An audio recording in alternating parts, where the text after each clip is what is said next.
ময়মনসিংহের গৌরীপুরে একটি দুর্ঘটনা সামাজিক যোগাযোগ মাধ্যমে ব্যাপক আলোচনা তৈরি করেছে। হাস্যরস ও অবাস্তব কন্টেন্টের মাধ্যমে জনপ্রিয় কন্টেন্ট ক্রিয়েটর আলামিন পেট্রোল ব্যবহার করে কন্টেন্ট বানানোর সময় গুরুতরভাবে দগ্ধ হয়েছেন। 2 দিন আগে কৃত্রিম চৌবাচ্চায় আগুন ব্যবহার করে গোসলের কন্টেন্ট তৈরি করার সময় তিনি মারাত্মকভাবে দগ্ধ হন। প্রাথমিকভাবে ময়মনসিংহ মেডিকেল কলেজে ভর্তি করা হলেও উন্নত চিকিৎসার জন্য ঢাকার বারডেম হাসপাতালের বার্ন ইউনিটে স্থানান্তরিত করা হয়েছে। বর্তমানে তিনি সিসিইউতে নিবিড় পর্যবেক্ষণে রয়েছেন।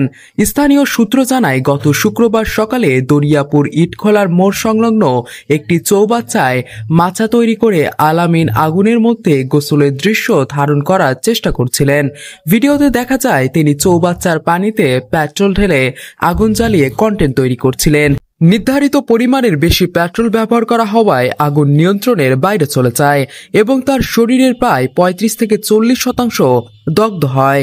প্রাথমিক চিকিৎসা শেষে তাকে উন্নত চিকিৎসার জন্য ঢাকার বারডেম হাসপাতালের বার্ন ইউনিটে স্থানান্তর করা হয়।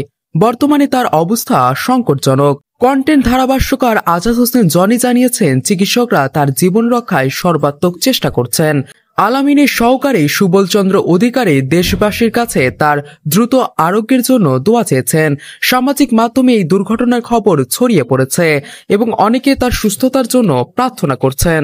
এক্সপার্টরা সতর্ক করছেন, কন্টেন্ট তৈরির ক্ষেত্রে আগুন, বিস্ফোরক বা অন্যান্য ঝুঁকিপূর্ণ উপকরণ ব্যবহার করা অত্যন্ত বিপজ্জনক। সঠিক নিরাপত্তা ব্যবস্থা ছাড়া এসব কন্টেন্ট নেওয়া মানেই জীবন বিপন্ন হওয়ার সম্ভাবনা।